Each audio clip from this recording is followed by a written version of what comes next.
The producer picks the red ripe cherries from here.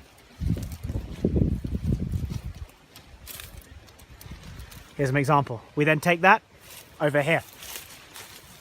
So then we bring the red coffee cherries over here, and this is just right next to the depulper. So we separate the red ripe cherries from the unripe. So we'll pick up the cherries, for example, these ones which are partly unripe.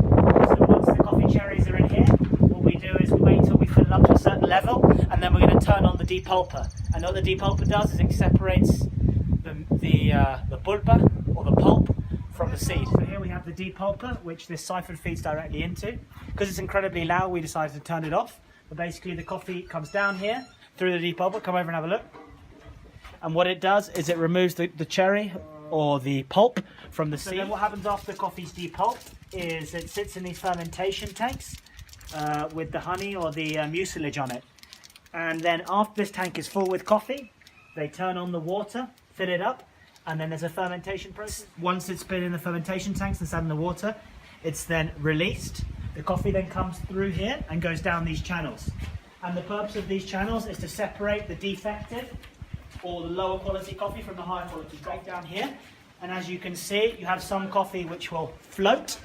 And if it's a floater, it means it's a coffee of defect.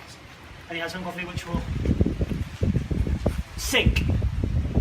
And the coffee moves down this channel here, and it's then taken from here and dried either on the patios, which we can see here, or more likely in this farm, because they're looking for those high quality micro lots of high cupping scores. They're drying them over in the African beds. Oh, we're near the African beds.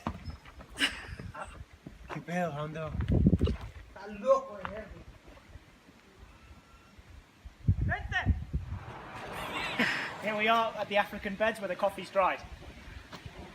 So as you can see, they have different levels of beds. 1, 2, 3, 4. This is a very advanced operation. Here we are at the top, up at the top. Come over here. And here you can see this is where the coffee is being dried in its parchment. So this coffee here, as you can see, is washed coffee. So what the producer will do is, in this example here, because it's quite hot at the top, they'll be moving it regularly. We're talking about every 3 hours. And the amount of time they dry the coffee completely depends on what the producer's trying to achieve. Could be anything from, let's say, 10 days.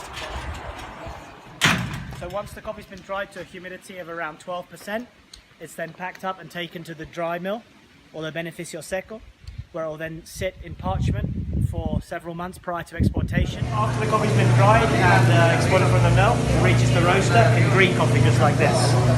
And then what happens is the roaster will, after selecting the coffee he wants to choose, will put it in here, like so. Then the coffee's roasted in here.